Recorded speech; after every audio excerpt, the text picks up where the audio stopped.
புல்லுள்ள இடங்களில் அமர்ந்த தண்ணீர் அண்டையில் அப்படின்னு சொல்லி சங்கீதக்காரன் தாவீது இப்படியாக தேவனை நோக்கி பாடுகிறான்.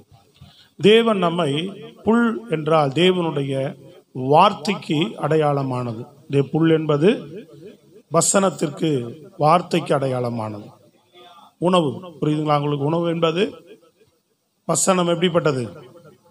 நம்முடைய ஆகாரம், நமக்கு உணவை போல, புரியுதா உங்களுக்கு? அப்போ புல் என்பது தேவனுடைய வார்த்தைக்கு அடையாளமானது. தண்ணீர் என்பது பரிசுத்தாவியினுடைய நிறைவுக்கு அடையாளமானது. அப்போ வார்த்தையும் பரிசுத்தாவியின் வல்லமையில நாம் நிரம்பி இருக்கிறவர்களாக இருந்தால், தேவ பிள்ளைகள், விசுவாசிகள் தேவனுடைய வசனத்திலும் தேவனுடைய ஆவியிலும் நிறைந்திருந்தால், நிறைவு ஒரு செழிப்பை சொல்லுகிறார். என்னை அந்த இடத்துல கொண்டு போவார் அப்படின்றார். ஸ்தோத்திரம், அல்லேலூயா. எத்தனை பேர் எதிர்பார்க்கிறீங்க எனக்கு ஆவி நிறைவும், எனக்கு ஆவி நிறைவும் வசனத்தின் நிறைவும் எனக்கு வேணும்னு சொல்லி? இந்த ஆவியின் நிறைவும் வசனத்தின் நிறைவும் உங்கள் வாழ்க்கையில காணப்படும் என்று சொன்னால் அது என்ன செய்யணும் கேட்டீங்கன்னா, உங்க வாழ்க்கையை முதல்ல விடுதலையாக்கும், உங்க வாழ்க்கையில ஒரு அற்புதத்தை கொண்டு வரும், உங்க வாழ்க்கையில முதல் அந்த ஆசீர்வாதத்துக்கு. ஏன்னா பரிசுத்தாவியானவர் எங்க இருக்கிறாரோ, ஆவியானவர் எங்கு உண்டோ அங்கு விடுதலை உண்டு. ஆவியானவர் எங்கு உண்டோ அங்கு விடுதலை உண்டு. தேவன் தம்முடைய வசனங்களை அனுப்பி நம்மை குணமாக்குகிறார், நம்மை விடுதலையாக்குகிறார், நம்மை சுகப்படுத்துகிறார், நமக்கு அற்புதம் செய்கிறார். ஸ்தோத்திரம், அல்லேலூயா. அப்ப நல்லா கவனிங்க, தேவனுடைய அபிஷேகம் நுகங்களை முறிக்கக்கூடியது, கட்டுக்களை முறிக்கக்கூடியது, வல்லமையான கிரிகளை நடப்பிக்கக்கூடியது தேவனுடைய ஆவியானவர், தேவனுடைய ஆவி. நல்லா விளங்குதான் உங்களுக்கு? அப்ப இந்த ஆவியின் நிறைவு அதுதான் தேவன் நமக்கு கொடுத்திருக்கிறார். இன்றைக்கு தம்முடைய வார்த்தையாய் இயேசுவையே நமக்கு கொடுத்தார். அவரையே, இயேசுவையே நமக்கு இன்னைக்கு கொடுத்திருக்கிறார் இல்லையா? அப்ப அந்த வார்த்தையானவர் நமக்குள்ள இருக்கிறார். அந்த வார்த்தையானவர் தம்முடைய ஆவியின் பிரசன்னத்தை அளவில்லாமல் நமக்கு கொடுத்திருக்கிறார். இந்த ரெண்டும் இன்றைக்கு தேவனை விசுவாசித்து வருகிற, ஆண்டவரை விசுவாசித்து வருகிற தேவனுடைய பிள்ளைகள் இன்றைக்கு இது ரெண்டையும் நம்ம சரியா கேட்ச் பண்ணாதனால, இதுக்குள்ள கடந்து வராதனால, மேலோட்டமாகவே வேறு விதமான விதத்திலேயே நம்ம அற்புதங்களை தேட விரும்புகிறோம். இந்த போதகர்கிட்ட ஜெபிச்சா அற்புதம் நடக்குமா, அந்த போதகர்கிட்ட ஜெபிச்சா அற்புதம் நடக்குமா, அந்த கூட்டத்துக்கு போனா நடக்குமா, இந்த கூட்டத்துக்கு போனா நடக்குமா, எப்படி நடக்கும் அப்படின்னு எதையோ நோக்கி ஓடுறோம். அதை கர்த்தர் நம்முடைய கரங்களிலே கொடுத்திருக்கிறார். அப்ப தேவன் என்ன சொன்னாரோ அதை நாம் விசுவாசித்து அதற்குள்ளாக நம்ம பயணிக்கும் போதுதான் இந்த ஆசீர்வாதத்தை நம்ம முதல்ல பெற முடியும். இந்த அபிஷேக நிறைவில் நம்ம இருந்து தேவனுடைய வார்த்தை நிறைவில் இருந்தா அபிஷேக நிறைவும் தேவனுடைய வசனமும் தானாக உங்க வாழ்க்கையை விடுதலையாக்கும். கவனிக்கிறீங்களா? புரியுதா உங்களுக்கு? தேவனுடைய அபிஷேக நிறைவும் தேவனுடைய வார்த்தை நிறைவும் தானாவே உங்க வாழ்க்கையில அற்புதங்களை கொண்டு வரும், உங்க வாழ்க்கையில விடுதலைகளை கொண்டு வரும், உங்க வாழ்க்கையில ஜெயத்தை கொண்டு வரும். இது மாத்திரமல்ல, மற்றவருடைய வாழ்க்கையில் உங்களுக்குள் இருக்கிற ஆவியின் நிறைவும் உங்களுக்குள் இருக்கிற வார்த்தை நிறைவும் மற்றவர்களையும் அதை விடுவிக்க கூடியதாக இருக்கும், மற்றவருடைய வாழ்க்கையில் அற்புதங்களை செய்யக்கூடியதாக இருக்கும். ஏன்னா நமக்குள்ள புறப்படுகிற பரிசுத்தாவின் வல்லமை நிறைவோடு புறப்படுகிற வார்த்தை. அப்ப இதுல நம்ம நிரம்பி இருக்கும் போது, இன்னைக்கு நல்லா கவனிங்க, நீங்க அந்த அனுபவத்துக்குள்ள இருந்தீங்க, அனல் மூட்டுங்க. ஆவி நிறைவுக்குள்ள இருக்கிறவர்கள் அனல் மூட்டுங்க, வசனத்தில் நிறைவுக்குள்ள இருக்கிறவர்கள் அதை அனல் மூட்டுங்க. அந்த அந்த அந்த வாழ்க்கைக்குள்ளாகவே நீங்கள் இன்னும் விசுவாசிகள் வராமல் இருந்தால் இந்த செய்திக்கு ஒப்பு கொடுங்க. இந்த ஆராதனை முடிவில் உங்கள் ஆவியின் நிறைவிலும் வசனத்தின் நிறைவிலும் என் தேவன் உங்களை நிரப்புவதற்கு வல்லவராக இருக்கிறார். நீங்க விரும்பினா நடக்கும். அதான் நான் சொல்லுவேன் எப்பவுமே, நான் ஆசீர்வதிக்கப்படுவதும் என்னால் மற்றவர்கள் ஆசீர்வதிக்கப்படுவதனுடைய ரகசியம் இதுதான். இந்த ரெண்டு காரியங்கள் உங்கள் வாழ்க்கையில நிறைவாய் செழிப்பாய் காணப்படும் போது தானாக உங்க வாழ்க்கை செழிக்கும், நீங்கள் மற்றவர்களை செழிப்பாக்குறவர்களாக மாறுவீங்க. சொல்றது புரியுதா உங்களுக்கு? நீங்க மற்றவர்களை செழிப்பாக்குறவர்களாக மாற முடியும். பொருளாதார செழிப்போ, சரீர சுக செழிப்போ, ஆவிக்குரிய செழிப்போ எல்லாவற்றிலும் நீங்க என்ன செய்ய முடியும்? மற்றவர்களை நடத்த முடியும். அப்ப இன்னைக்கு அபிஷேகத்தை பெற்று ஆவியில நிரம்பிட்டு போவதற்கில்ல, வசனத்தை கேட்டுட்டு இந்த காதுல கேட்டுட்டு இந்த காதுல விட்டுட்டு போவதற்கில்ல, அபிஷேகத்தை காத்துக்கொள்வது, அதில் நிறைவோடு இருப்பது, ஆவியானவரை நம்ம எல்லா விதத்திலும் காத்துக்கொள்வது. வசனத்தை நாம தேவனுடைய வசனங்களை கேட்டு அதை உட்கொண்டு அந்த வார்த்தைகளின்படி நடப்பது, அந்த வார்த்தையை இருதயத்தில் வைத்துக் கொள்ளுவது. அப்போ வசனம் நமக்குள்ள இருக்கும்போது உன் வாழ்க்கைக்கு தேவையான எந்தெந்த சூழ்நிலைகள் வருகிறதோ அந்த சூழ்நிலைக்கு ஆவியானவர் உனக்குள்ள வார்த்தை எடுத்து கொடுப்பார். ஆண்டவரே, இந்த காரியத்தில் இந்த வார்த்தைகளை வைத்து நீங்கள் அறிக்கை செய்யும் போது, அந்த வார்த்தைகளை சொல்லி நீங்கள் ஜெபிக்கும், உங்க வசனம் இப்படி சொல்லியிருக்கப்பா, உங்க வார்த்தை இப்படி சொல்லியிருக்க ஆண்டவரே, எனக்கு இந்த காரியம் இப்படி பலவீனமா இருக்கிறனே, இப்படி ஒரு விடுதலை இல்லாமல் இருக்கிறனே, இப்படி ஒரு சிக்கல் இருக்கிறனே, இப்படி ஒரு பிரச்சனையில் இருக்கிறனே அப்படின்னு சொல்லி வார்த்தையை நாம நினைத்து தேவனிடத்தில் அறிக்கை இடும் போது, வார்த்தையை சொல்லி ஜெபிக்கும் போது வல்லமையை கொண்டு வரும் வாழ்க்கையில். அது அற்புதத்தை கொண்டு வரும், உனக்கு மாற்றங்களை கொண்டு வரும். வசனத்தை சொல்லும் போதுதான் அங்க வல்லமையே வெளிப்படும். தேவனுடைய வார்த்தையில தான், வசனத்துல தான் வல்லமை இருக்கிறது. எல்லாருமே கவனமா கேட்கணும். நீங்க தம்பிகள்லாம் சொல்றேன், அப்படியே சும்மா உட்காந்து மண்டையாட்டிட்டு இருக்கிறாரா இருக்கக்கூடாது. ஆவியில இருதயத்துல கேட்கணும் வசனத்தை. கேட்டு இன்னைக்கு ஒருவேளை இந்த அனுபவம் இல்லாம இருந்தீங்கன்னா அனுபவத்துக்குள்ள உங்க வாழ்க்கையை ஒப்பு கொடுக்க முயற்சி பண்ணுங்க. இல்ல இந்த அனுபவத்துக்கு இருக்கிறவங்க அனல் மூட்டுங்கன்ற. நான் சொல்றது விளங்குதா? இந்த ஊழியம் செய்கிறோம், சுவிசேஷ ஊழியம் செய்கிறோம், வீடு சந்திப்பு ஊழியம் செய்கிறீங்க, சண்டே கிளாஸ் ஊழியம் செய்கிறோம், இன்னும் போய் புது மக்களுக்கு நம்ம எல்லாருமே சுவிசேஷத்தை அறிவிக்கிறவர்களாக இருக்கிறோம். இன்னைக்கு நம்ம ஆவியின் நிறைவிலிருந்து, நம்ம வசனத்தின் நிறைவிலிருந்து மற்றவர்களுக்கிட்ட போய் அந்த விடுதலை நம்ம பெற்றவர்களாக இருந்து மற்றவர்களுக்கு அந்த விசுவாச கர்த்தருடைய வார்த்தையை நாம் பேசும்போதே நமக்குள்ளிருந்து ஆவியானவர் மூலமாக உண்டாகிற வார்த்தை அவனுக்குள்ள போய் ஒரு விடுதலை உண்டாக்கும். கர்த்தர் உன் வாழ்க்கையை என்னப்பா பிரச்சனை, கர்த்தர் மாத்துவார்ப்பா, பயப்படாத. உன் சூழ்நிலை ஆண்டவர் மாத்துவார். நான் ஜெபம் பண்ணிட்டு போறேன், இந்த காரியம் மாறும், இந்த காரியத்தில் அற்புதம் நடக்கும் அப்படின்னு வார்த்தையை விசுவாசத்தோடு நீங்க இயேசுவின் நாமத்தினால பேசும்போது இந்த ஆவியின் நிறைவும் வசனமும் சேர்ந்து போகும்போது தான் அவன் வாழ்க்கையில விடுதலை உடனே உண்டாக்கிடும். தேவன் தம்முடைய வார்த்தை தான் அனுப்புறார் எல்லா பக்கம். 100க்கு அதிபதி தான் வந்து கேட்கிறான், உங்க வார்த்தை, ஒரு வார்த்தை சொல்லுங்க அப்படின்றான். ஏசாயால சொல்றாரு 49ஆம் அதிகாரம் 21வது வசனம். ஏசாயா 51:21 வாசிக்கணும். உன்மேல் இருக்கிற என் ஆவியும் நான் உன் வாயில் அருளிய என் வார்த்தைகளும் இது முதல் என்றென்றைக்கும் உன் வாயில் இருந்தும் உன் சந்ததியின் வாயிலிருந்தும் உன் சந்ததியினுடைய சந்ததியின் வாயிலிருந்தும் நீங்குவதில்லை என்று என்ன சொல்லியிருக்கு? கர்த்தர் சொல்லுகிறார். நான் உன்மேல் இருக்கிற என் ஆவியும், உன்மேல் இருக்கிற, நல்ல வசனத்தை எல்லாரும் கவனிங்க, உன்மேல் இருக்கிற என் ஆவியும் நான் உன் வாயில் அருளிய என் வார்த்தைகளும், நான் உன் வாயிலே அருளிய வார்த்தைகளையும் இது முதல் என்றென்றைக்கும் உன் வாயில் இருந்தும், நல்லா கவனிங்க, உன் வாயில் இருந்தும் உன் சந்ததியின் வாயிலிருந்தும் பிரியாதுன்றார். சத்தமா சொல்லுங்களேன், கரங்களை வைத்து அல்லேலூயா. சொல்லும் போதே அதான் சொல்றார், உன்மேல் அருளுன ஆவி, உன்மேல் அருளப்பட்ட ஆவி, உனக்கு கொடுக்கப்பட்ட உன்மேல் வைத்த என்னுடைய வார்த்தை அப்படின்றார். உன் வாயிலே நான் வைத்த வார்த்தை சொல்றதை கவனிக்கிறீங்களா? பின்னாடி இருக்கிறவங்கலாம் கரங்களை வைத்து ஒரு அலையிலே சொல்லுவோம். நல்ல கரங்களை அசை அல்லேலூயா. தேவனுக்கு மகிமை உண்டாகட்டும். அப்ப தேவன் நம்ம மேல வைத்த ஆவியும் தேவன் நமக்குள் அருளின வார்த்தைகளும் இருக்கிறது. வார்த்தையான இயேசு நமக்குள்ள முதல்ல வந்தார், பின்பு பரிசுத்தாவியானவர் நமக்குள்ள வருகிறார். அப்ப அது ரெண்டு நிறைவுலையும் நம்ம விசுவாசிகள், தேவ பிள்ளைகள், ஆண்டவரிடத்துல வருகிறவர்கள் இதை எந்த அளவுக்கு நீங்க தாகத்தோடு அந்த அறிவு நம்ம பெறதுக்கு யோசிக்கிறோம், அதுக்குள்ள போகமான்றோம்.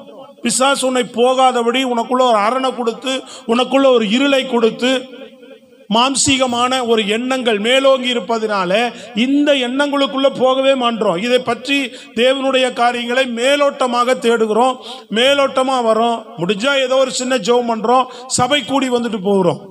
இதனால இன்னைக்கு நம்ம விடுதலை பெறவில்லை, நம் வாழ்க்கை ஆசீர்வதிக்கப்படவில்லை, நம்ம மேன்மை அடையவில்லை, தேவனுக்காக எழும்பவில்லை, மற்றவர்களை தட்டி எழுப்பவில்லை, ரட்சிப்புகள் நடத்த முடியவில்லை.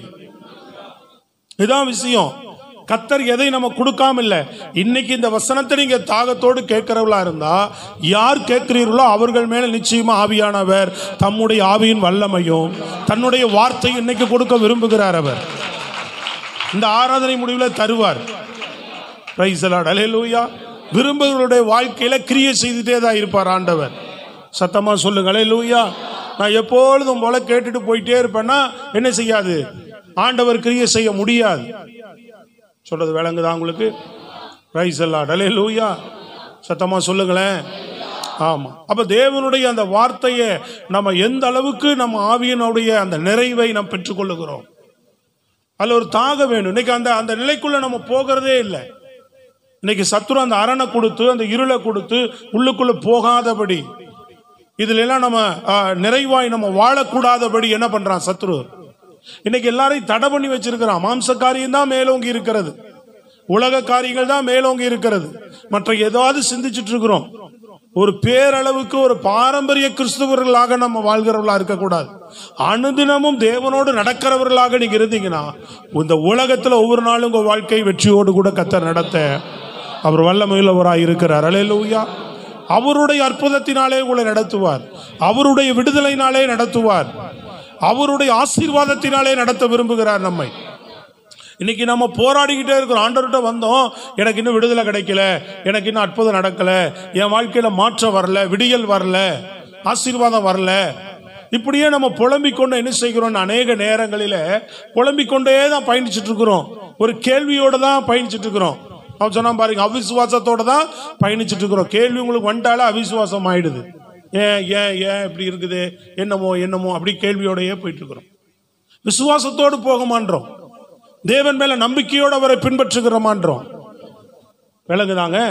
அப்ப பின்பற்றதுக்கு எது வரும் நமக்குள்ள? அதுக்கு தான் ஆவியானவரை கொடுத்திருக்கிறார். பரிசுத்த ஆவியானவர் நம்ம நிறைவு நமக்குள்ள இருக்கும்போது விசுவாச தானா தட்டி எழுப்புவார். அவர் உதவி கேட்கணும். பரிசுத்த ஆவியானவர் அதுக்கு தான் கொடுக்கப்படுகிறார். நீ சும்மா ஏதோ பெற்றுக்கொள்றதுக்கும் அந்நிய பாஷையில பேசிட்டு போறதுக்கு இல்ல. அந்நிய பாஷை பேசுகிறவன் தேவனோட ரகசியங்களை பேசுகிறான். தேவனோடு நீ பேச பேச உன் ஆவி அனல் மூலம் உனக்குள்ள இருந்து தேவன் தன்னுடைய காரியங்கள் என்ன செய்வார்? அவர் அநேக விஷயங்களை உனக்குள்ள தானாகவே உண்டாக்குவார். இடைவிட ஆரம்பிப்பார், பேச ஆரம்பிப்பார். அவர் உனக்குள்ள ஒரு கிரியை நடப்பிக்க ஆரம்பிப்பார். அவர் சொல்லுங்க அல்லேலூயா. சத்துருக்கு புரியாத வார்த்தை, அந்தகார கிரிகளுக்கு புரியாத வார்த்தை, எந்த மனுஷனுக்கும் புரியாத வார்த்தை பரலோக பாஷை. அது தேவன் அறிந்த பாஷை, அந்நிய பாஷை. அதனாலதான் கர்த்தர் சொல்லுகிறார், நீ அந்த பாஷையில பேச பேச, அந்நிய பாஷையில ஆவியில துதிக்க துதிக்க துதிக்க உனக்குள்ள தேவன் ஒரு கிரியை நடப்பிக்கிறார். அந்தகாரம் விலகும், இருள் விலகும், சத்துருவின் வல்லமைகள் முறியடிக்கப்படும். வாழ்க்கையில வசனம் அதை விட வலிமை உள்ளது. வார்த்தையை பேச மாட்டோம், வார்த்தையை சொல்ல மாட்டோம், வார்த்தையை அறிக்கை செய்ய மாட்டோம். சொல்றது விளங்குதாங்க? வார்த்தையை தான் அனுப்புறார். பிசாசுக்கே வார்த்தை தெரியுதேங்க. அவனே பைபிளை காட்டுறானே இயேசுவுக்கு. விளங்குதாங்க? நீ தாழ குதியும் உடைய தூதர்கள் உம்மை வந்து ஏந்துவார்கள் என்று பைபிள்ல சொல்லி இருக்கேன்னு அவன் கேட்கிறான். அவனுக்கு பைபிள் தெரியுது. சொல்றது விளங்குதாங்க?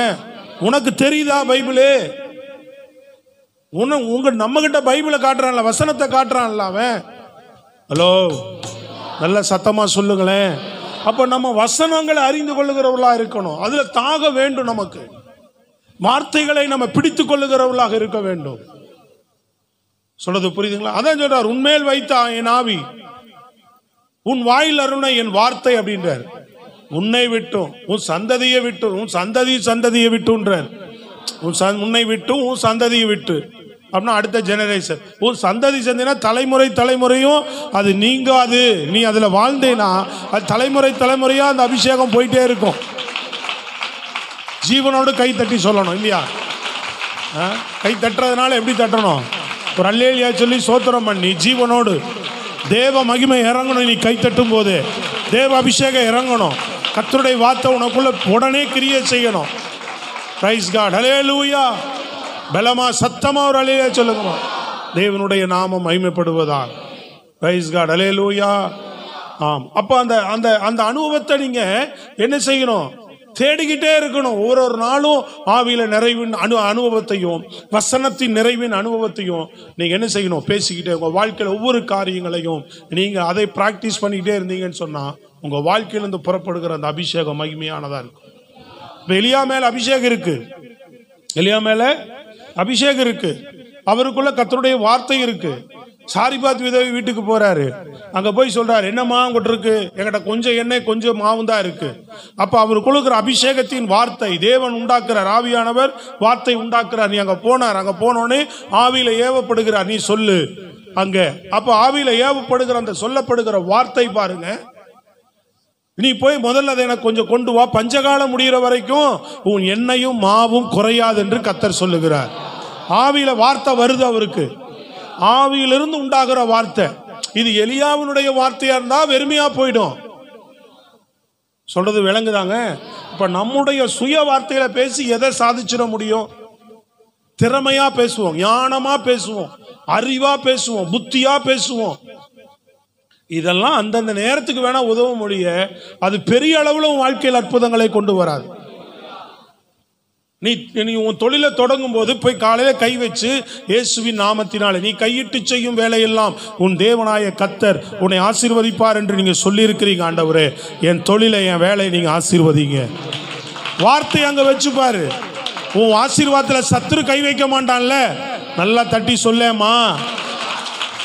விளங்குதா உங்களுக்கு? அந்த ஆவியோடு, அந்த ஆவி நிறைவோடு சொல்லணும். ஆவியானவர் இல்லாம நீங்க பேசுற வார்த்தை வெறுமையானதான். அது சத்தமிடுற என்ன வெங்கலம் போலதான் இருக்கும். அது வெறும் ஓசையாக தான் இருக்கும். எங்கேயுமே ஆண்டவர் நீங்க ஆவியானவரோடு கலந்துதான் அந்த வசனத்தை வச்சிருக்கிறார். அவர் சொல்றது புரியுதுங்களா? ஆமா, தீவட்டின்றார். என் வார்த்தை எப்படிப்பட்டது? தீவட்டி, எரியக்கூடியது, அது பலமா கிரியை செய்யக்கூடியது. சொல்றது விளங்குதாங்க? அப்ப வசனம் நீங்க வெறுமையா பேசுறீங்கன்னா, வார்த்தையை ஒரு அபிஷேகம் இல்லாத இன்னைக்கு ஆர்சியில சிஎஸ்சில எல்லாம் பாருங்க, அவங்க வசனத்தையும் சொல்றாங்க, ஆனா கிரியை நடக்கல. கிரியை எங்க நடக்குது? அபிஷேகம் பெற்றவன் வார்த்தையை பேசும்போது நடக்குது. இன்னைக்கு உங்களை நிரப்ப விரும்புகிறார்ன்ற நீங்க தாகத்தோடு கேட்டீங்கன்னா, ஆராதனை ஜெப முடிவு செய்தி நிறைவில் ஜெபிக்கும் போது ஆவியானவர் உங்களை நிரப்புவார் கண்டிப்பா.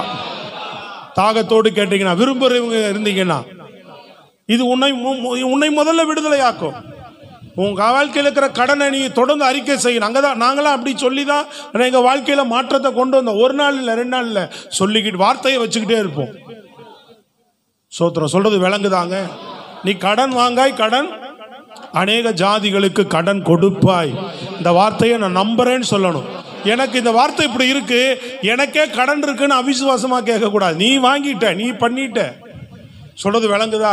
ஆனா இப்ப நான் ஆண்டவர் உங்க வசனத்தை பிடிச்சுக்கிறேன், வாங்காய் நீ கொடுப்பாய்ன்னு சொல்லி இருக்கிறீங்களே, உங்க வசனத்தை நான் வைக்கிறேன். சொல்றது விளங்குதாங்க? வேலை ஸ்தலத்தை நீ தொடங்கும் போது, ஒவ்வொரு நாளும் வேலையை தொடங்கும் போதெல்லாம் நீ கூலி வேலை செய்யறியோ, சொந்த வேலை செய்யறியோ, என்ன வேலை செய்யறியோ, கையிட்டு செய்யும் வேலையை உன் தேவனாய் கர்த்தர் ஆசீர்வதிப்பார். ஆசீர்வாதம் என் வேலையில் இருக்கட்டும். வெளியில போற போக்கில் வரத்துல உன்னை காப்பேர் என்று சொல்லி இருக்கிறீங்க. ஆண்டவரே, நான் போகும்போது வரும்போது உங்க கரை இருக்கட்டும். வெளியில சொல்லுங்களேன். ஒவ்வொரு வசனத்தை நீ வைத்து வாழணும்.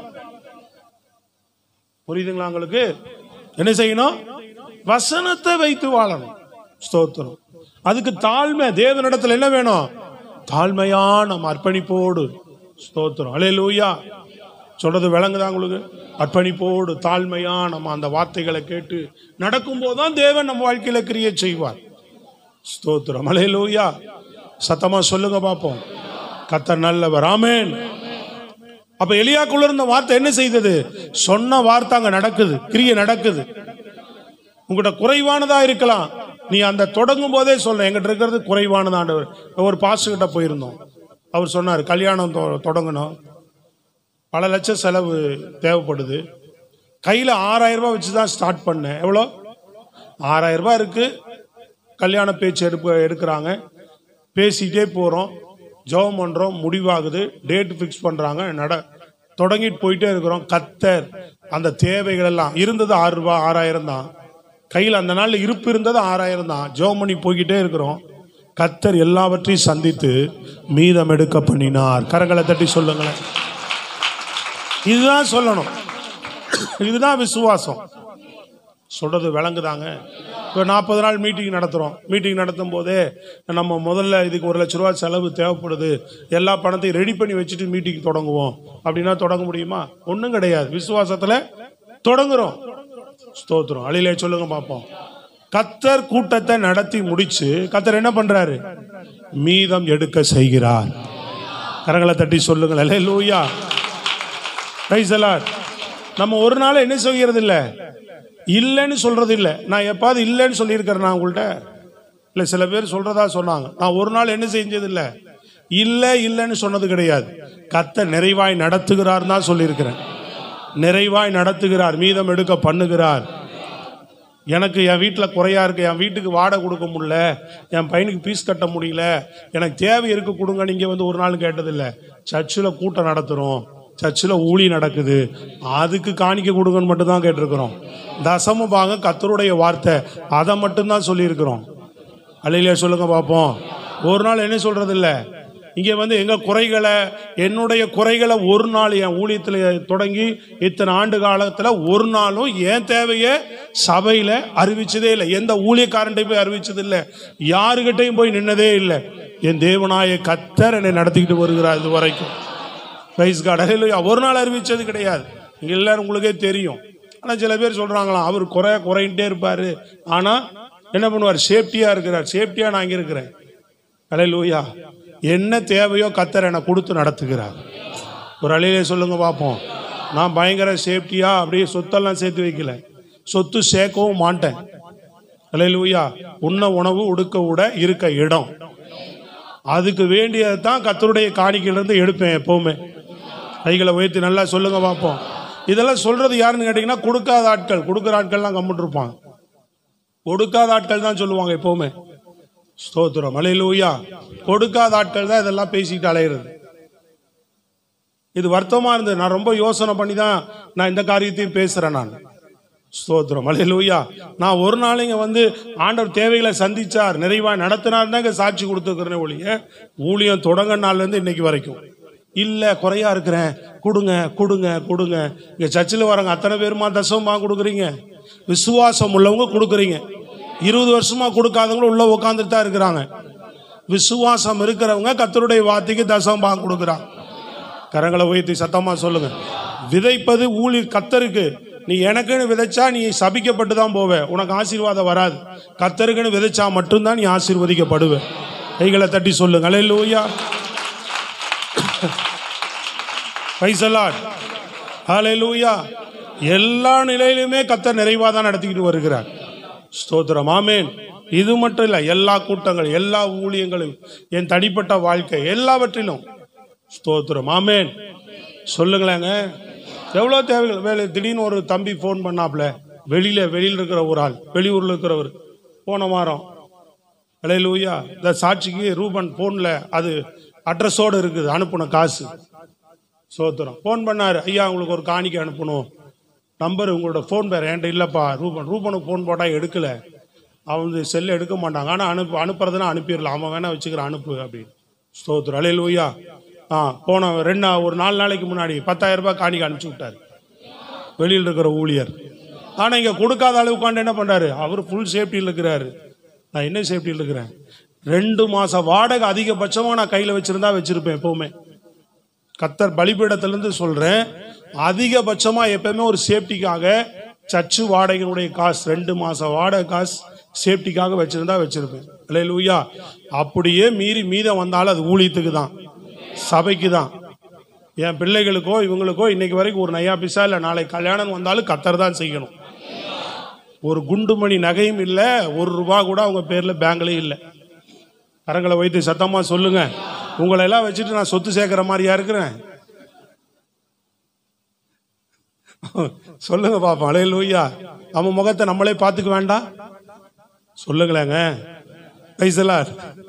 இதெல்லாம் வச்சு நான் சொத்து 40,000 வாடகை, இந்த மாதம் கரண்ட் பில் 5,000, 55,000 மிஷினரி காணிக்க மற்றதெல்லாம் ஒரு 10,000 ரூபாய் 12,000 ரூபாய் அனுப்பிச்சிருக்கிறேன். 55 எவ்வளோ ஆச்சு? 10 65,000 ரூபாய் இந்த மாதம் கொடுத்துருக்குறேன். இதுக்கு நான் எப்படி ஆண்டவர் சமூகத்தில் மன்றாடி கேட்டு ஒரு மாதமும் கண்ணீரோட முட்டி போட்டு ஆண்டவர் நன்றி சொல்லிட்டு இருக்கிறேன். இதுக்கு மட்டுமே, சும்மா இதுக்கு மட்டும், இதெல்லாம் மேல் செலவெல்லாம் நிறைய ஆகும். சர்ச்சில் அது இது டீ காஃபி அது இது போனது வந்த செலவெல்லாம் நிறையா இருக்குது. அது மாதம் 5,000 10,000 ஓடிடும். இதெல்லாம் வாங்கி ஒன்று அப்படி அவ்வளோ குருவி சேர்க்கிற மாதிரி அவ்வளோ பர்ஃபெக்டாக வச்சுருந்து வெளியில் கொஞ்சம் கூட முகம் கோணாமல் கௌரவமாக கர்த்தர் நாமத்துக்கு மகிமையாக ஒவ்வொரு காணிக்கையும் சிறுக சேர்த்து தேவனுக்கு மகிமையாக ஊழியம் செஞ்சுட்டு இருக்கிறேன். கரங்களை வைத்து நல்லா சத்தமாக சொல்லுங்கப்பா. அல்லேலூயா. ஆமாம், அது ஊழியம். கூட்டம் நடக்குதா காணிக்கை கேட்பேன். அது கர்த்தருடைய ஊழியம். அதான் சொன்னேன், அந்த காணிக்கை வாங்கி சபை ஊழியத்துக்கு தான் செலவு பண்ணுவோம். கிறிஸ்மஸா வாங்கி சபை ஊழியத்துக்கு செலவு பண்ணுவோம். அது உரிமையோட கேட்பேன். சத்தமா சொல்லுங்களேன். கரங்களை உயர்த்தி அல்லேலூயா. அதுக்கு செலவு பண்றோம். அதனால உங்களுக்கு ஆசீர்வாதம் இருக்கு, விதைச்சவங்களுக்கு ஆசீர்வாதம் இருக்கு. Praise the lord. அல்லேலூயா. அதுக்குரிய பலனை கர்த்தர் உங்களுக்கு தருவார். இன்னைக்கு இல்ல, நான் தேவனுடைய பலிபீடத்தில் என்று சொல்றேன். ஒரு நாளும் யாருக்கு சொத்து சேர்க்க மாட்டோம். சத்தமா சொல்லுங்க. யாருக்கு சொத்து சேர்க்க மாட்டேன்? தேவனுக்கு தான் சொத்து சேர்ப்போம். ஒரு இடம் வாங்கினாலும் கர்த்தருக்கு தான். எந்த பணம் நீங்க உங்கள்கிட்ட இல்லாம எனக்கு வெளியிலிருந்து வந்தாலும் தேவராஜ்யத்துக்கு தான் போடுவேன், சபைக்கு தான் போடுவேன், தேவனுடைய ஊழியத்துக்கு தான் அதை செலவு பண்ணுவேன். கைகளை போய் அல்லேலூயா. அதுக்கு வரல, அதுக்கு வரனா வேற ஏதாவது வேலை செய்யலாம் நம்ம. சோத்திரம். Price the Lord. சத்தமா சொல்லுங்க. நான் விட்டுட்ட வந்த வேலை தான் என் கண்ணனுக்கு செய்யறாங்க. இன்னைக்கும் பெரிய அண்ணன் 10 லட்சம் ரூபாய் அக்ரிமெண்ட்ல இருக்கிறாரு. சின்ன இன்னைக்கு பிள்ளைக்கு, அவர் பிள்ளைக்கு 10 லட்சம் ரூபாய் செலவு பண்ணி கல்யாணம் பண்ணிருக்கிறாரு. நான் விட்டு வந்த வேலையை தான் இன்னைக்கு அவங்க செஞ்சுட்டு இருக்கிறாங்க. நான் இன்னைக்கு இருந்தா அதை விட இன்னும் பெருசா செஞ்சிருப்பேன். சொல்றது விளங்குதாங்க. என்கிட்ட அதான் சொல்றேன், 1 ரூபா கூட கிடையாது. நான் இது அறிவிப்புல சொல்லலாம்னு நினைச்சேன். ஆனா பட் இங்க வார்த்தையில வர்றதுனாலே நான் சொல்றேன். நான் உங்களுக்கு விளங்குதாங்க. அல்லேலூயா. இங்க இருக்கிற விசுவாசிகள் கூட சில பேர் அக்ரிமெண்ட்ல இருக்கிறீங்க. நான் இன்னும் வாடகையில தான் இருக்கிறேன். சோத்திரம். புரியுதா உங்களுக்கு? சொல்றது விளங்குதாங்க. சொல்லுங்க பார்ப்போம். நல்ல கைகளை உயர்த்தி, கையை உயர்த்தின்னு சொன்னேன், கரங்களை உயர்த்தி. கர்த்தர் நல்லவர். ஆமென். அதனால ஊழியக்காரனை குறை சொல்லி, ஊழிய சபையை குறை சொல்லிட்டே இருந்தா அந்த ஆளை ஆசீர்வதிக்கப்பட முடியாது. நீங்க அவங்க குடும்பத்தை பாருங்க, ஏதோ ஒரு விதத்துல சரிஞ்சிருவாங்க. அது தானா அவங்கள பாதிக்கும். உண்மையா ஓடுறவங்கள நீங்க குறை சொன்னீங்கன்னா அது பாதிப்பு வரும். அவங்க பிள்ளைகளுக்கு பாதிப்பு வரும், அவங்க சந்ததிக்கு தலைமுறைகளுக்கு பாதிப்பு வரும். கவனமா நடக்கணும். அல்லேலூயா. மனம் திரும்பிட்டா நல்லது, இன்னாட்டி உன் குடும்பத்தையே சாபம் பின்தொடரும். பிள்ளைகளுடைய வாழ்க்கை நீங்க சொன்னார் பாத்தீங்களா? இந்த ஆசீர்வாதத்துக்கு பொதுவாக சாபத்தை நம்ம பெற்றுக்கொள்றவங்களா இருக்கக்கூடாது. கரங்களை வைத்து சத்தமா சொல்லுங்க அல்லேலூயா. அப்ப தேவனுடைய ஆவியின் நிறைவும் வசனமும் நமக்குள்ள இருக்கிற வரைக்கும் நம்ம வாழ்க்கையில தேவன் எல்லா விடுதலையும் ஆசீர்வாதத்தையும் நன்மையும் வெறுமையா போறார். எலிசா வெறுமையா போகிறார். அல்லேலூயா. அவரும் அந்த குடும்பம் சேர்ந்து பஞ்சகாலம் முழுவதும் திருப்தியாய் சாப்பிடக்கூடிய அளவுக்கு அங்க கர்த்தர் ஒரு அற்புதத்தை செய்கிறார் இல்லையா? எலிசாக்குள்ள இருந்த அபிஷேகமும் தேவனுடைய வார்த்தை வந்து கடன்பட்டவர் சொல்லும் போதே தேவனுடைய வார்த்தை அவளுக்குள்ள இருந்து வெளிப்படுது. அந்த வார்த்தை அங்க கிரியை செய்கிறது. இப்போ மோசையை பாருங்க, தேவன் மோசே கிட்ட சொல்லும் போது உண்மையில வச்சிருக்கிற ஆவி, உண்மையில வச்சிருக்கிற அந்த அபிஷேகத்தை நான் என்ன பண்றேன், உண்மையில இருக்கிற அந்த ஆவியின் வல்லமை எடுத்து உன்னொரு நீ அழைச்சிட்டு வா, ஒரு 70 பேர் அழைச்சிக்கிட்டு வா, அவங்க மேலே வைப்பேன்றார். நீங்க அந்த வசனத்தை படிங்க. யாத்திராகம் புஸ்தகம், யாத்திராகமா என்னாகும் பாருங்க, என்னாகமா 11:17 வசனம் படிங்க. அப்பொழுது நான் இறங்கி வந்து அங்கே உன்னோடு பேசி நீ ஒருவன் மாத்திரம் ஜனங்களின் பாரத்தை சுமக்காமல் உன்னோட கூட அவர்களும் அதை சுமப்பதற்காக உன்மேல் இருக்கிற ஆவியை அவர்கள் மேலும் வைப்பேன். அல்லேலூயா. மோசேட்ட சொல்றாரு, அப்பா உன்மேல் இருக்கிற ஆவியை நான் அவர்கள் மேலும் வைப்பேன். 25வது வசனத்தை பாருங்க. 25. கர்த்தர் மேகத்தில் இறங்கி அவனோடு பேசி அவன் மேல் இருந்த ஆவியை மூப்பராகிய அந்த 70 பேர் மேலும் வைத்தார். அந்த ஆவி அவர்கள் மேல் வந்து தங்கின மாத்திரத்தில் தீர்க்க தரிசனம் சொன்னார்கள், சொல்லி பின்பு ஓய்ந்தார்கள். கவனிச்சீங்களா? தேவன் அவர்கள் மேல ஆவியை 70 பேர் மேல வைக்கும் போது அவர்கள் தேவனுடைய வார்த்தையை பேசுறாங்க. தீர்க்க தரிசனம் சொன்னார்கள் இருக்கு. அப்ப தேவன் ஆவியின் வல்லமை வைக்கும் போதே தன்னுடைய வார்த்தையும் சேர்ந்து நமக்குள்ள வைக்கிறார். நல்ல சத்தமா சொல்லுங்களேங்க, கரங்களை உயர்த்தி அல்லேலூயா. அப்ப இந்த வார்த்தை தான் மோசே கிட்ட பாருங்க. மோசே சொல்றான், ஆண்டவரே நான் பேச அறியாதவன், நான் திக்குவாயன், நான் மந்தனா உள்ளவன். ஆண்டவர் என்ன சொல்றார் வாசிங்க எடுத்து. அதை யாத்திராகம் புஸ்தகத்துல 4ஆம் அதிகாரம் 10வது வசனம் படிங்க. யாத்திராகமம் 4:10. அப்பொழுது மோசே கர்த்தரை நோக்கி, ஆண்டவரே, இதற்கு முன்னாவது தேவரீர் உமது அடியனோட பேசினதற்கு பின்னாவது நான் வாக்கு வல்லவன் அல்ல, நான் திக்குவாயும் மந்தனாவும் உள்ளவன் என்றான். அப்பொழுது கர்த்தர் அவனை நோக்கி, மனுஷனுக்கு வாயை உண்டாக்கினவர் யார்? ஊமையனையும் செவிடனையும் பார்வையுள்ளவனையும் குருடனையும் உண்டாக்கினவர் யார்? கர்த்தராகிய நான் அல்லவா? ஆதலால் நீ போ, நான் உன் வாயோட இருந்து நீ பேச வேண்டியதை உனக்கு போதிப்பேன் என்றார். ஆமென். அல்லேலூயா. சில பேருடைய என்ன ஆயிடுது, எனக்கு எப்படி பேச தெரியும், கர்த்தர் வார்த்தை எனக்கு ஒன்றும் புரியாது, எனக்கு பைபிள் படிக்க தெரியாது, அதை நான் புரிஞ்சுக்க முடியல, நான் இன்னும் தேவனுடைய வார்த்தை அறியல, இப்படிப்பட்ட கேள்விகள் நிறைய பேருக்குள்ள இருக்கு. இங்க அவர் சொல்றாரு, எப்பா வாயை உண்டாக்குறது நான், உன் வாயோடு இருந்து நான் பேசுவேன்றார் ஆண்டவர். சத்தமா சொல்லுங்கள் அல்லேலூயா. அப்போ நம்ம விட்டு கொடுத்தா போதும், தேவன் நம் மூலமாக பேச வல்லவராக இருக்கிறார். நம் மூலமாக கர்த்தர் தம்முடைய வார்த்தையை கொடுக்க வல்லவராக இருக்கிறார். நம்ம விட்டு கொடுக்கறதா முக்கியம். இப்போ மோசே தன்னை விட்டு கொடுத்த உடனே ஆண்டவர் முதல்ல முடியாதுன்ற ஆண்டவரை, நான் திக்குவாய், நான் ஒரு மந்தனா உள்ளவன், நான் பேச அறியேன் அப்படின்றான்.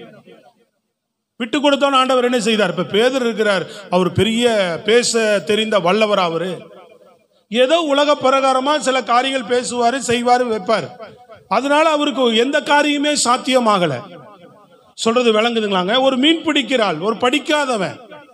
விசுவாசிகள் நல்லா கவனிக்கணும், உங்களை தேவன் பயன்படுத்த விரும்புகிறார். இந்த ஆராதனை வேளையில இந்த செய்தியின் முடிவில் நீங்கள் ஒப்பு கொடுப்பீர்கள் என்று சொன்னால், கர்த்தர் உங்களை அபிஷேகிக்க வல்லவராய் இருக்கிறார். அவர் வார்த்தையை உன் வாயில வைப்பார். நீ வார்த்தையை சொல்லு. பலவீனமா கை வச்சு வார்த்தையை, தேவ வார்த்தையை சொல்லு. தலையில கை வச்சு சொல்லு. உன் சரீரத்தில் எந்தெந்த பலவீனம் இருக்கா அங்க கை வச்சு சொல்லு. சொல்லுங்கள் அல்லேலூயா. உன் வீட்டுல நான் உன் வார்த்தையை வைப்பேன். தேவன் உன்னை தெரிந்து கொண்டார், தேவன் உனக்கு அபிஷேகத்தை தருவார். தேவன் உன்னை தெரிந்து கொண்டார், தேவன் தன் வார்த்தையை உன் வாயில வைக்க வல்லவராக இருக்கிறார். ஜீவனை கொடுத்து ரட்சித்தார்ல, இதை எப்படி செய்யாம போவார்? பிரைஸ் காட், அல்லேலூயா. சொல்றது விளங்குதாங்க? ஒரு மந்திரத்தை கண்டோ, ஒரு பில்லி சுனித்தை கண்டோ, பிசாசு கிரியை கண்டோ நீ பயப்பட தேவையில்லை. உனக்குள்ள இருக்கிற ஆவி நிறைவினாலே நீ வார்த்தையை சொல்லும் போதே கர்த்தர் அது உன்னை பழிக்காம போகும். வாய்க்காதுன்னு இயேசுவின் நாமத்தில் சொல்றேன்னு சொல்லு. அமாவாசையோ பௌர்ணமியோ பிசாசின் கிரிகளோ மாந்திரிகமோ பில்லி சூனியங்களோ ஜோசியங்களோ நாள் நட்சத்திரங்களோ உன்னை பார்த்து யாராவது சபிக்கிற வார்த்தைகளை சொல்லுவதோ, திட்டுகிற வார்த்தைகளை சொல்லுவதோ, உனக்கு விரோதமாய் பேசுகிற வார்த்தைகளை சொல்லுவதோ, இயேசுவின் நாமத்தில் என்ன சொல்லு? வாய்க்காதே போகும். ஆமென் சொல்லுங்களேங்க. உனக்குள்ள இருக்கிற அந்த ஆவியின் நிறைவு தான். குறி சொல்லுகிற ஆவி வருது, பரிசுத்த ஆவியின் வல்லமையில நிரம்பி தேவ வார்த்தையை சொல்லுகிறான். அந்த ஆவியை கட்டுகிறான், அது உடனே அது அரெஸ்ட், வெளியே போயிடுச்சு. அந்த குறி சொல்லுகிற ஆவி அவளை விட்டு விலகி போனதுன்னு இருக்கு. சொல்றது விளங்குதாங்க? கரங்களை உயர்த்தி அல்லேலூயா. இன்னைக்கு தேவ பிள்ளைகள் நம்ம முடங்கி கிடக்கிறதா இருக்கக்கூடாது. கர்த்தர் எல்லாவற்றையும் நமக்கு கொடுக்க விரும்புகிறார், நம்ம எடுத்து பயன்படுத்த விரும்ப மாட்டோம். எப்படி ஏதோன் தோட்டத்தில் விட்டுட்டு வந்தோம், இழந்துட்டு வந்தோம், பிசாசு கையில ஒப்படைச்சிட்டு இன்னைக்கு அவன் எல்லாத்தையும் உலகத்தை அவன் அழிக செஞ்சுக்கிட்டு இருக்கிறான். இயேசு சிலுவையில மறுபடியும் வந்து அவர் எல்லாம் அவனுடைய துரைத்தன அதிகாரங்களை உரிந்துட்டு நமக்கு அதிகாரத்தை திருப்பி கொடுத்துட்டார். இதை அறியறதுக்கு நம்ம கஷ்டப்படுறோம். அந்த பழைய மாதிரியே வெளியில கொடுக்கிற உலகத்தான் மாதிரியே நம்ம என்ன செய்யறோம்? ஆண்டவரை தேடுற பாக்குறோம். ஒரு பாரம்பரியமா வந்து ஒரு பாட்டு பாடிட்டு அங்க போயிட்டு என்ன பண்ணுவோம்? அவர் உள்ள போவாரு, மணியாட்டுவாரு, திணூர் கொடுப்பாரு, சோத்திரம் அல்லேலூயா. விளங்குதாங்க? மந்திரம் சொல்லுவாரு, அங்க ஒரு கும்பிடு போட்டு வந்துருவோம். அதே மாதிரி இங்கே வந்து ஒரு 4 பாட்டு பாடுவோம், ஒரு பிரசங்கம் பண்ணுவாங்க, ஒரு ஜெபம் பண்ணிட்டு போயிடுவோம். அப்படிதான் இருக்கிறோம். இது நல்லது, இது கர்த்தர் வைத்திருக்கிற ஒரு காரியம். ஆனா இது எதுக்கு வைத்திருக்கிறார்னா, நீ இப்படியே இருப்பதற்காக அல்ல, எழும்புவதற்கு, நீ ஆசீர்வதிக்கப்படுவதற்கு, நீ முதல்ல விடுதலையாக்கப்படுவதற்கு, நீ மற்றவர்களை விடுதலையாக்குற எல்லாரும் சீசரா மாறுதான் ஆண்டவர் விரும்புறார். கையை தட்டி சொல்லுங்களேங்க.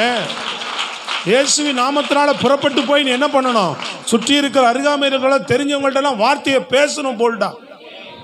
ஒரு முறை நான் ஒரு தம்பி இருக்கிற அமாவாசை அடுத்த நாள் ஒரு நாள் நல்லா பழகிட்டோம், திடீர்னு சொல்கிறான் நாளைக்கு நான் திடீர்னு அப்போ வரமாட்டான், தெரியாது.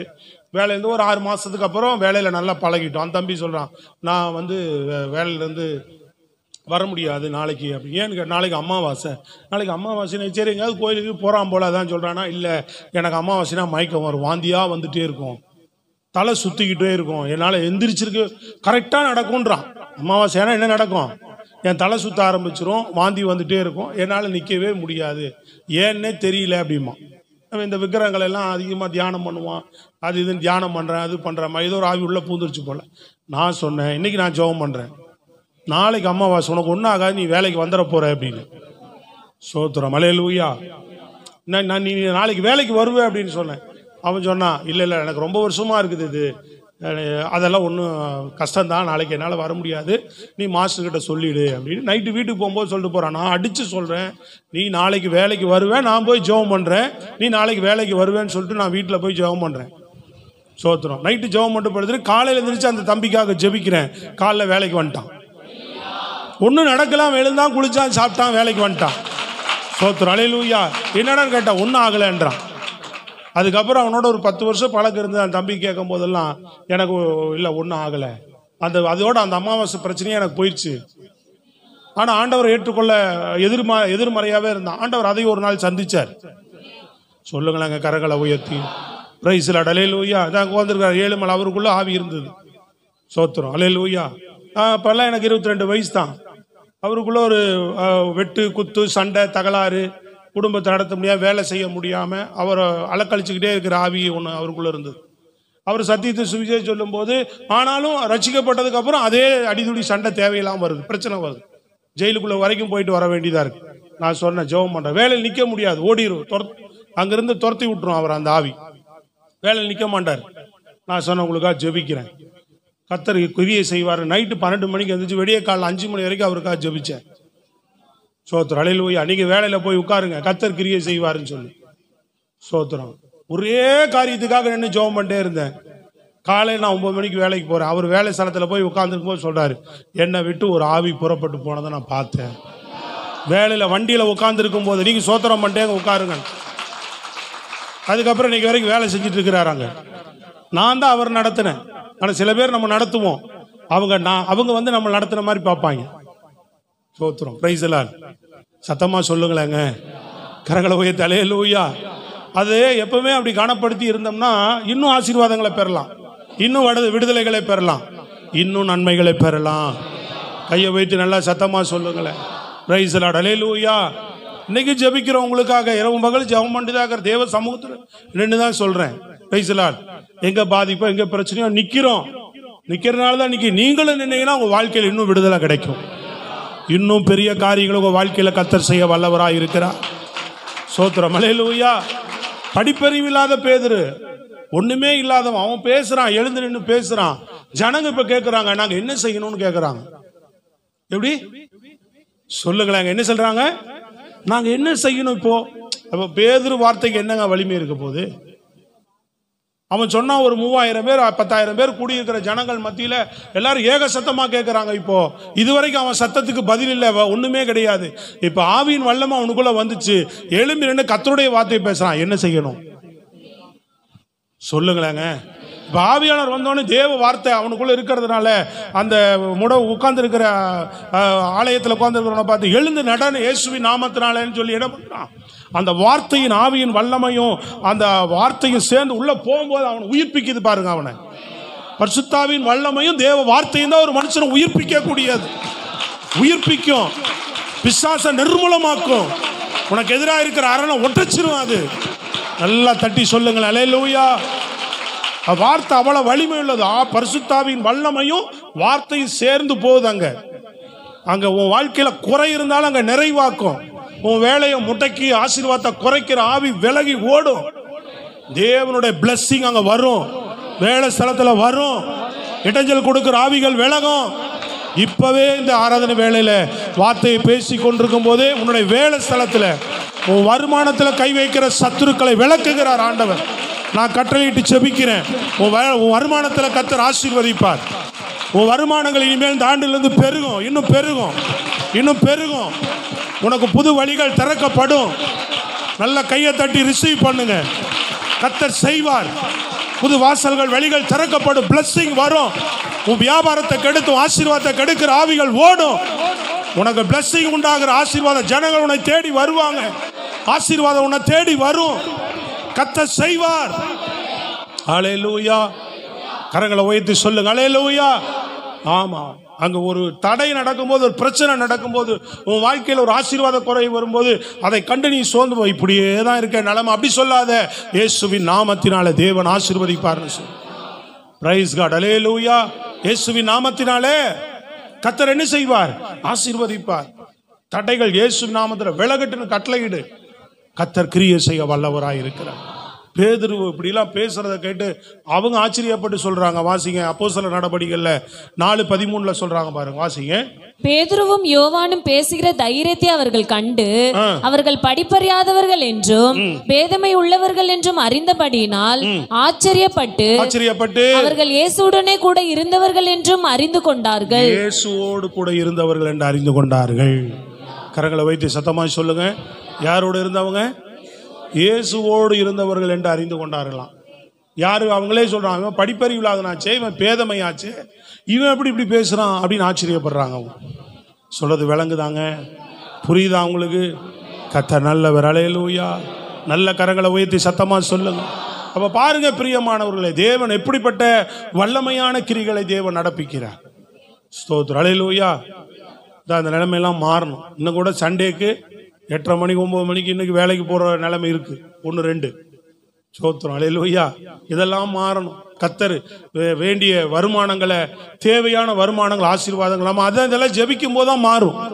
இந்த சண்டே வேலை வைக்கிறது, சண்டேல நம்மளை இழுக்கிற காரியம், ஆண்டவர்கிட்ட சொல்லணும், 6 நாள் எனக்கு வேண்டிய வருமானத்தை, கர்த்தரை தேடுறதுக்கு எனக்கு ஒரு தடை இல்லாத வழியை திறங்காண்டவரை நம்ம விசுவாசத்தோடு இதெல்லாம் ஜெபிக்கும் போதுதான் மாற்றங்களை பிரியமானவர்களே நம்ம பார்க்க முடியும் நம்ம வாழ்க்கை.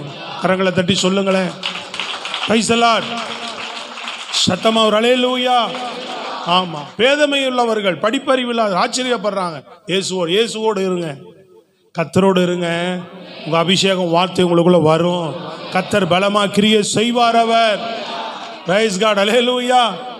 பிலிப்பு மேல அபிஷேகம் இருக்கு, கர்த்தருடைய வார்த்தை இருக்கு. பிலிப்பு பட்டணத்துக்குள்ள போகிறான், கர்த்தருடைய வார்த்தையை பேசுறான். அங்க வசனம் சொல்லப்படுது, அங்க இருந்த ஜனங்களுக்கு மிகுந்த சந்தோஷம் உண்டானது. என்ன உண்டானதா? எல்லாரும் விடுதலையாக்கப்படுறாங்க. அங்க அற்புத அடையாளங்கள் நடக்குதுங்க. விடுதலையை பெற்றவனுக்குள்ள இருக்கிற அந்த அபிஷேகம் சும்மா இருக்க விடாத அவனை. ஸ்தோத்திரம். அல்லேலூயா. இன்னைக்கு அன்னைக்கெல்லாம் அப்படிதான் இருந்தாங்க எல்லா விசுவாசிகளுமே. நாங்கெல்லாம் அப்படிதான் இருந்தோம்.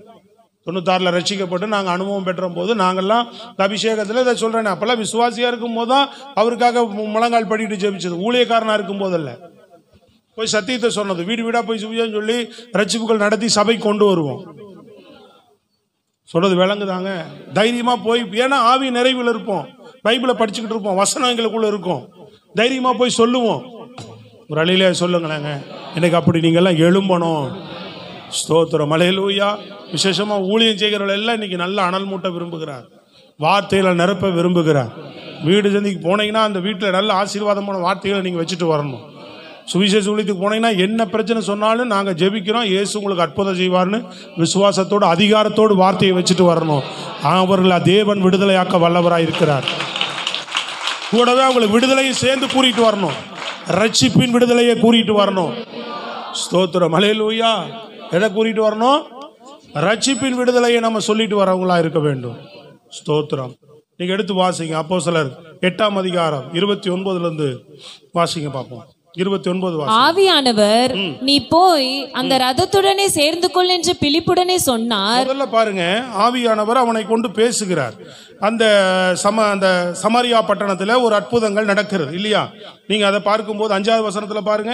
அப்பொழுது பிலிப் என்பவன் சமாரியாவில் உள்ள ஒரு பட்டணத்திற்கு போய் அங்குள்ளவர்களுக்கு கிறிஸ்துவை குறித்து பிரசங்கித்தான். அங்க இருக்கிற ஜனங்கள்லாம் கேட்டு 8வது வசனம், அந்த பட்டணத்துல மிகுந்த சந்தோஷம் உண்டாயிற்று. நிறைய பேர் குணமானாங்க, விடுதலையானாங்க, அற்புதங்கள் நடக்குது, தேவனுடைய நாமம் அங்க மகிமைப்படுது. இங்க ஊழியம் முடிஞ்ச உடனே நீங்க 28வது வசனம் 29 பாருங்க, ஆவியானவர் தான் நடத்துறாரு. அல்லேலூயா சொல்லுங்க. ஆவியானவர் நீ போய் அந்த ரதத்துடனே என்ன செய், சேர்ந்து கொள் என்று பிலிப்புடனே சொன்னார். அந்த காந்தேக மந்திரியினுடைய ரதத்துல போகும்போது அவன் ஏசாயா தீர்க்க தரிசன புத்தகத்தை படிச்சுட்டு இருக்கிறான். விளங்குதாங்க? படிச்சுட்டு இருக்கிறவன்ட்ட இவர் போன உடனே நீ என்ன படிக்கிற, இந்த அர்த்தம் தெரியுமான்னு கேட்கிறான். அவன் அர்த்தம் தெரியாம படிச்சுக்கிட்டு இருக்கிறான். அர்த்தத்தை யார் சொல்லி கொடுத்தா? அபிஷேகம் பெற்றவன் தான் சொல்லி கொடுத்தான், சத்தியத்தை அறிந்தவன் தான் சொல்லி கொடுத்தான். உடனே அவன் விடுதலையான, உடனே ஞானஸ்தானம் பெற்றான். ஆவியானவர் சரியா நடத்துவார். சொல்றது விளங்குதாங்க? இப்போ நாங்கள் இப்போ போதிக்கிறோம், நாங்கள் பிரசங்கம் பண்ணுறோன்னா என்ன பிறந்தப்போ எல்லாம் கற்றுக்கிட்டு வந்துட்டோமா? இல்லை எங்கள் அப்பா அம்மா ஊழியக்காரராக இருந்தாங்களா? எனக்கு இப்போ நான் அவனுக்கு ஊழியக்காரனாக இருக்கிறேன், சிறு வயதுலேருந்தே கற்றுக் கொடுக்குறோம். ஆனால் நாங்கள் எனக்கு யாராவது அப்பா அம்மா ஊழியக்காரங்களா சொல்லுங்க? இல்லை. சும்மா ரட்சிக்கப்பட்டோம், உள்ள வந்தோம், வசனத்தை விசுவாச்சோம், அபிஷேகம் பெற்றோம், இரவு பகல் வேதத்தை தியானிக்கிறோம். கர்த்தர் கற்றுக் கொடுக்கிறார், கர்த்தர் வார்த்தையை நமக்குள்ள வைக்கிறார். சொல்லுங்களேன் கரங்களை உயர்த்தி. ஏன் உங்களுக்கு செய்ய மாட்டார்? முதல்ல உங்க வாழ்க்கைக்கு அது விடுதலையாக மாறும். இரண்டாவது உங்க மூலமாகவும் மற்றவர்களுக்கு விடுதலையும் ஆசீர்வாதத்தையும் அற்புதத்தையும் கொண்டு வரும். இந்த ஆவியின் நிறைவும். இயேசு கிறிஸ்து பூமியில ஊழியம் செய்யும் போது எப்படி செய்தாருன்றீங்க? இயேசு கிறிஸ்துவுக்கே அதுதான் வச்சார் பிதாவாகி தேவன். இயேசு கிறிஸ்துவனுடைய ஊழியமே அப்படிதான். அவர் இந்த பூமியில வாழ்ந்த நாட்கள் அப்படிதான் இருந்தாரு. மற்றவர்களே அப்படிதான் நீங்க இருக்கணும்னு சொல்லிட்டு போனார். ரட்சிப்பை பெறுங்க, உங்களை திக்கற்றவராய் விட மாட்டேன், உங்களுக்கு பரிசுத்த ஆவியானவரை தருவேன்னு சொல்லிட்டு போனார். தன்னுடைய வார்த்தையை கொடுத்து ஆவியின் வல்லமை தான் கொடுத்தார் எல்லாருக்கும். நீங்க பழைய ஏற்பாட்டிலையும் பாருங்க, புதிய ஏற்பாட்டிலையும் பாருங்க, எங்க பாருங்க பரிசுத்த ஆவியானவர் வந்து இறங்குவா, தேவ வார்த்தை உங்களுக்கு உண்டாகும். சொல்றது விளங்குதாங்க? இதுதான் கிரிய. தேவனை விசுவாசிங்களுக்கு, தேவனை அர்ப்பணிச்சவங்களுக்கு ஆவியானவர் வருவார், வார்த்தை வரும். இதுதான் அவங்களை போஷித்து நடத்திட்டு இருந்தது. அற்புதங்களை கொண்டு வந்தது, விடுதலைகளை கொண்டு வந்து அடுத்தவர்களை அவர்கள் விடுதலை ஆக்கினவர்களாய் மாறினார்கள். ஸ்தோத்திரம், அல்லேலூயா. லூக்கா புஸ்தகத்தில் 4ஆம் அதிகாரம் 18வது வசனம், 18 20 வரை வேகமா வாசிங்க. கடைசியா கர்த்தருடைய ஆவியானவர் என் மேல் இருக்கிறார், தரித்திரருக்கு சுவிசேஷத்தை பிரசங்கிக்கும்படி. இயேசு சொல்லுகிறார், கர்த்தருடைய ஆவியானவர் என் மேல் இருக்கிறார், தரித்திரருக்கு சுவிசேஷத்தை அறிவிக்கும்படி என்னை அபிஷேகம் பண்ணினார். இருதயம் நறுங்குண்டவர்களை குணமாக்கவும், சிறைப்பட்டவர்களுக்கு விடுதலையும், குருடருக்கு பார்வையையும் பிரசித்தப்படுத்தவும், நொறுங்குண்டவர்களை விடுதலையாக்கவும், கர்த்தருடைய அனுக்கிரக வருஷத்தை பிரசித்தப்படுத்தவும் என்னை அனுப்பினார் என்று எழுதியிருக்கிற இடத்தை அவர் கண்டு வாசித்து புஸ்தகத்தை சுருட்டி பணிவிரைக்காரனிடத்தில் கொடுத்து உட்கார்ந்தார். ஜெபாலயத்தில் உள்ள எல்லாருடைய கண்களும் அவர் மேல் நோக்கமாய் இருந்தது. சொல்லுங்களேன் சத்தமா அல்லேலூயா. இயேசு கிறிஸ்து சொல்றார், என் மேல ஆவியானவர் இருக்கிறார். நறுங்குண்டவங்களை, கட்டப்பட்டவங்களை, சிறையில் இருக்கிறவங்களை விடுதலையாக்கி அனுக்கிரக வருஷத்தை அறிவிப்பதற்காக ஆண்டவர் என்னை அனுப்பி இருக்கிறார். ஆவியானவர் இருந்தார். வார்த்தை போராடமெல்லாம் சொல்றாரு. காணா ஒரு கல்யாணத்தில் போறாரு, தண்ணி எடுத்துட்டு போறாங்க, கொண்டு போங்க ரசமா மாறுன்றாரு. அவங்களுக்கு ரசமாக மாறுகிறது. அழில சொல்லுங்க. ஒரு வார்த்தை சொன்ன உடனே சுகம், தொட்ட உடனே சுகம். அவர் பேசுற இடமெல்லாம் அற்புதம் தான். வார்த்தையை சந்தோஷமா ஜனங்க கேட்டாங்க, ஆர்வமா கேட்டாங்க. சொல்லுங்களேன் எங்க கரங்களை உயர்த்தி சத்தம் அல்லேலூயா. எத்தனை அற்புதங்கள் தன்னுடைய வார்த்தையினாலே காற்றையும் கடலையும் அமைதியில் ஆகட்டும், சத்தம் இல்லாமல் அமைதியில் ஆகுது. அவருக்குள்ள இருந்த ஆவியின் வல்லமையும் வார்த்தை. ஸ்தோத்திரம் அல்லேலூயா. சொல்லுங்க. எத்தனை தேவ மனிதர்கள் நம்ம அனல் மூட்டணும். இதைத்தான் ஆவியானவர் இந்த 40 நாள் ஜெபத்துக்கு அப்புறம் இன்றைக்கு நம்மோடு இடைப்படுகிற காரியம். சபையை நீ அனல் மூட்டு. எதை அனல் மூட்டு? ஆவியை அனல் மூட்டு. வசனத்தில் நில்லு. உனக்கு முதல்ல ஒரு விடுதலை, உன் வாழ்க்கையில் ஆசீர்வாதம், அற்புதம். உனக்கு மட்டும் சுயநலமாக நின்ட்டேன்னா அது ஸ்டாப் ஆகிடும், அடுத்த ஆளுக்கு ரிலீஸ் ஆகாது. நீ பெற்றுக்கொண்ட அனுபவத்தை நீ அடுத்தவங்களுக்கு கொடுக்க தான் உனக்குள்ள அபிஷேகம் வளர்ந்துக்கிட்டே இருக்கும், உனக்குள்ள வார்த்தை வந்துக்கிட்டே இருக்கும். இதுதான் கிறிஸ்துவனுடைய ரகசியமே. சத்தமாக கைகளை வைத்து சொல்லுங்க. எல்லாத்துலேயும் என்ன பண்ணிகிட்டே இருக்கணும்? கொடுத்துக்கிட்டே இருக்கணும். அபிஷேகம் சரி, எல்லாமே ஆசீர்வாதம், நம்ம கிடைக்கிற ஆசீர்வாதத்தையும் சரி, எல்லாத்தையுமே என்ன செய்யணும்? மற்றவர்களுக்கு ரிலீஸ் பண்ணிக்கிட்டே இருக்கணும். அப்போ உனக்குள்ள இது ஊற்று பெருகி கொண்டே இருக்கும். கரங்களை உயர்த்தி. எத்தனை பேர் இது விரும்புறீங்க, தாகத்தோடு இருக்கிறீங்க? எழுந்து நிற்போம், ஜெபிப்போம். Praise the lord. அல்லேலூயா. இந்த அனுபவத்துக்குள் இருக்கிறவர்களை தேவன் அனல் மூட்ட விரும்புகிறார்.